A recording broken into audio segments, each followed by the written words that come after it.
Hi students, this is Anita Raja, Chemistry Mentor. In the previous sessions, we saw all types of numericals coming under this solution chapter. In this session, I am going to kindle your interest in solving some reasoning out questions. Okay students, we shall straight away move on to the questions now.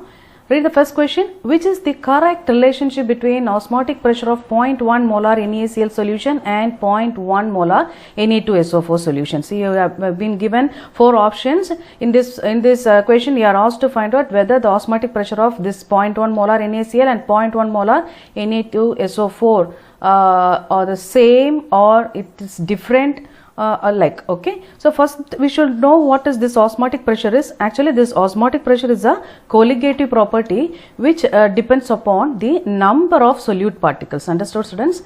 Number of the solute particles present in the solution, right? So first we shall write this formula for osmotic pressure. Pi is equal to ICRT, where I is the Van't Hoff factor. How to calculate I? It is the number of particles after dissociation. Okay, after dissociation or association, here we will take into account dissociation. Okay, after dissociation divided by number of particles before dissociation. Okay, before dissociation. So here we will write after. Okay, after dissociation, here number of particles before dissociation. So when you are taking into account Na2SO4, see Na2SO4, this undergoes dissociation like this: 2Na plus SO4 2 minus. Okay, whereas NaCl it dissociates into two particles, Na plus Cl minus. See here we are having three particles. It's not 2 Na plus and 1 SO4 2 minus. So totally number of particles after dissociation for Na2SO4 will be 3. Before dissociation it is 1 particle. Is it not 1? So I is 3 here. Whereas for NaCl total number of particles after dissociation is 2 and before dissociation is 1. So it is 2. Okay, so the number I value is varying, so osmotic pressure will be greater for Na2SO4. So option B is correct. Understood students? Read the next question students. Among the following that does not form an ideal solution. See, we are forced to fix the solution which do not form an ideal solution. Okay, we are being given 4 different sets of solutions, right?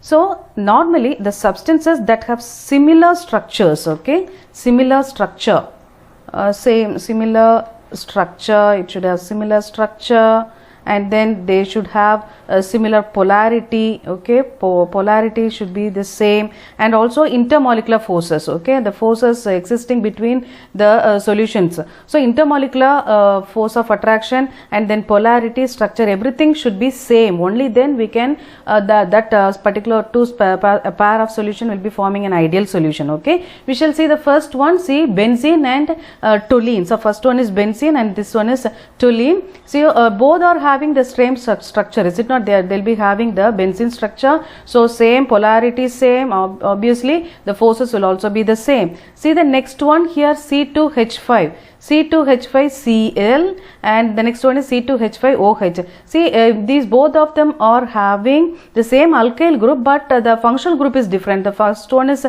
chlorine and the next one is entirely different, that is alcoholic group. Okay, let's see this third one option. Both alkyl group are same, C2H5 and the halogens are the functional group is a halogen. Okay, bromine, iodine, and the next one also same benzene ring, right? Okay, phenyl, and then here this one is halogen and this is also halogen. So the option will be the second one, which is having a same alkyl group obviously, but the functional group is entirely different. Okay, so it's the first one is halogen and the next one is a alcohol. So second one will not form an ideal solution. This problem, it's asked to find out the concentration of the glucose solution. Okay, see, if 18 grams of glucose is present in 1000 grams of solvent, the solution is said to be. Okay, so weight of the solute is given and the weight of the solvent is also given. So you are asked to find out the concentration of the glucose, but the answers are given in molar as well as in molar. So for that, first we should know what is molarity and what is molality. So what is molarity? molarity is the number of solute particles in 1 liter of solution.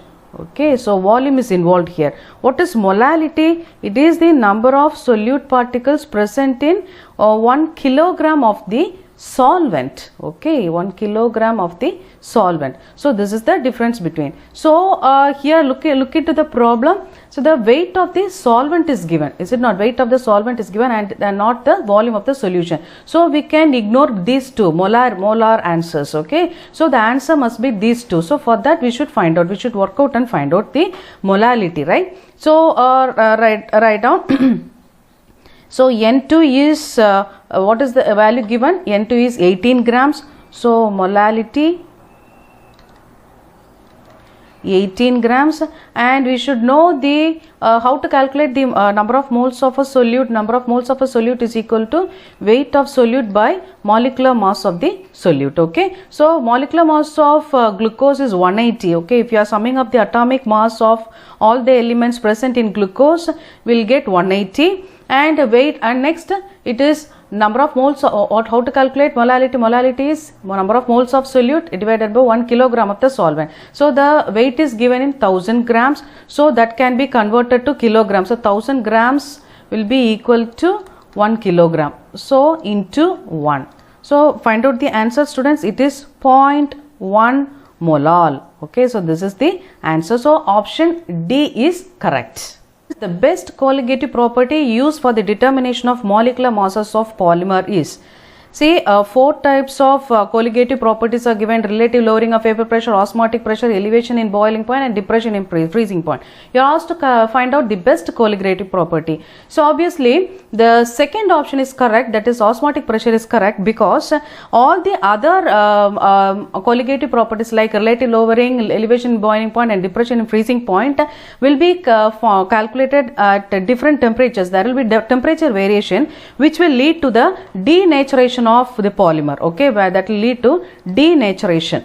Okay, so when the temperature is varied, that will lead to denaturation of polymers, whereas this osmotic pressure will be measured at room temperature. So this is the best method. Moreover, the magnitude of this osmotic pressure is large when even for very dilute solution, so it can be measured with greater accuracy when compared to this relative lowering and elevation in boiling point and depression in freezing point. Also option B, that is osmotic pressure, is the best colligative property used for the determination of molecular mass of the polymer. Understood, students? Students, the freezing point order of the solution of sucrose is, see, they have given a different concentration of sucrose solutions. Okay, they are asking you to find out the freezing point order, whether it is decreasing or increasing. Okay, see, we'll see. So normally the freezing point of the solution lowers.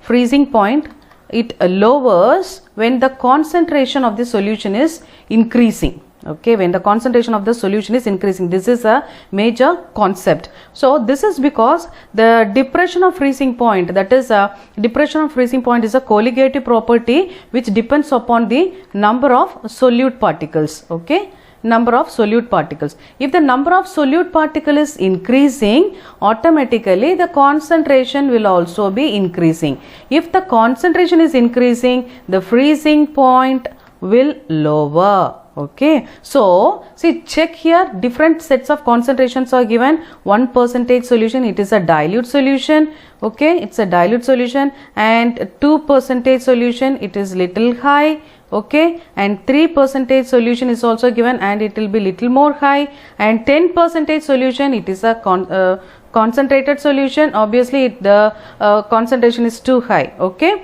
now check, say here here the freezing point will be high, freezing point will be high, whereas for the 2% solution it will be little lowering. For the 3%, the freezing point will be little more lowering, and for the the concentration of the solution is 10%, there will be depression in freezing point. So the depression in freezing point will be going on increasing if the concentration of the solution is increasing. So option B is correct. For the 1% solution, freezing point will be normal, 2% it will be a little lower, then again again lower, and finally it will be much more lower. So depression of freezing point will be going on decreasing if the concentration of the solution is increasing. So the freezing point order here, this option B is the correct. Hope you might have understood, students.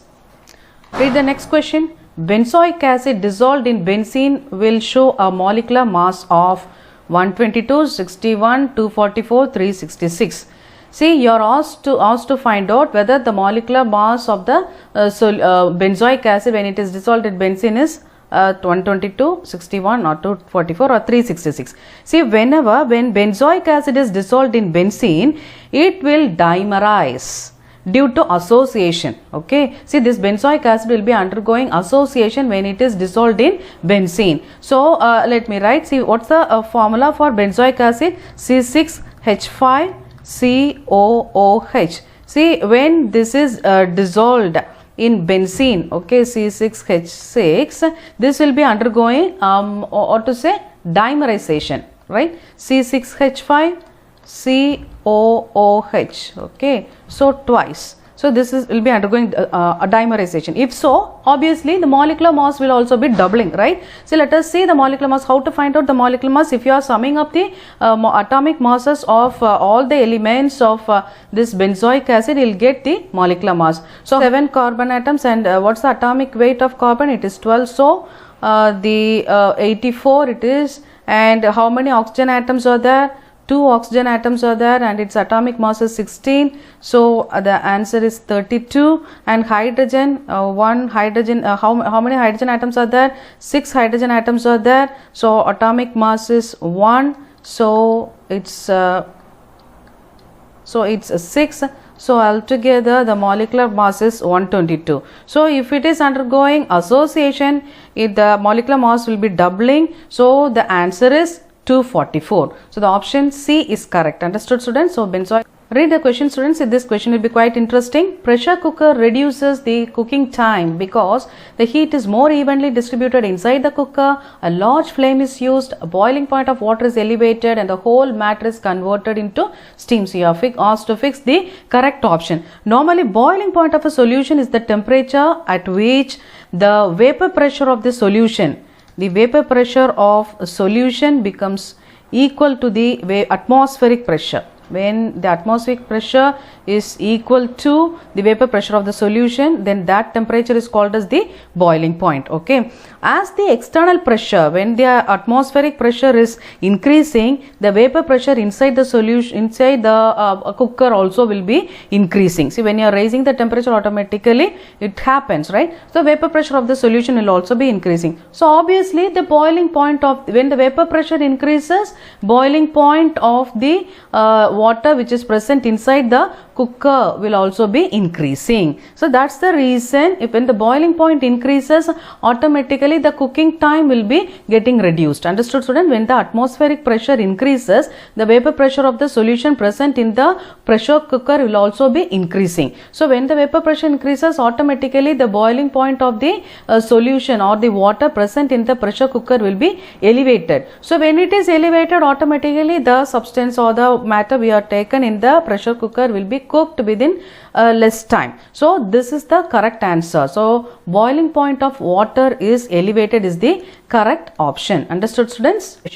The Van 't Hoff factor I for a compound which undergoes dissociation in a solvent and association in other solvent is respectively. See, they are asking you to check how the Van 't Hoff factor of a compound will be varying when it is undergoing dissociation in a particular solvent and association in another solvent. We all know what is a Van 't Hoff factor is. It is the number of particles after dissociation or after association divided by number of particles before dissociation or association, is it not? So obviously what happens during dissociation? See, during dissociation the number of particles will be increasing. See, number of particles will be increasing, is it not? But during association, what happens?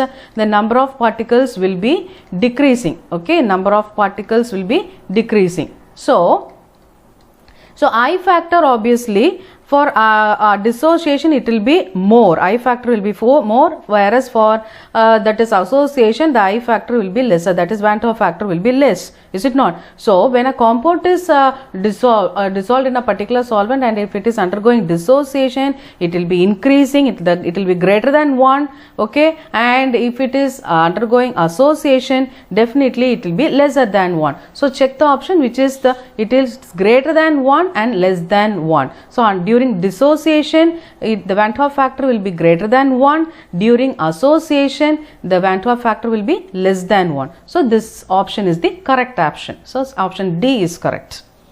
Read the question, students. Blood cells do not shrink in blood because blood is hypertonic, isotonic, equimolar, hypotonic.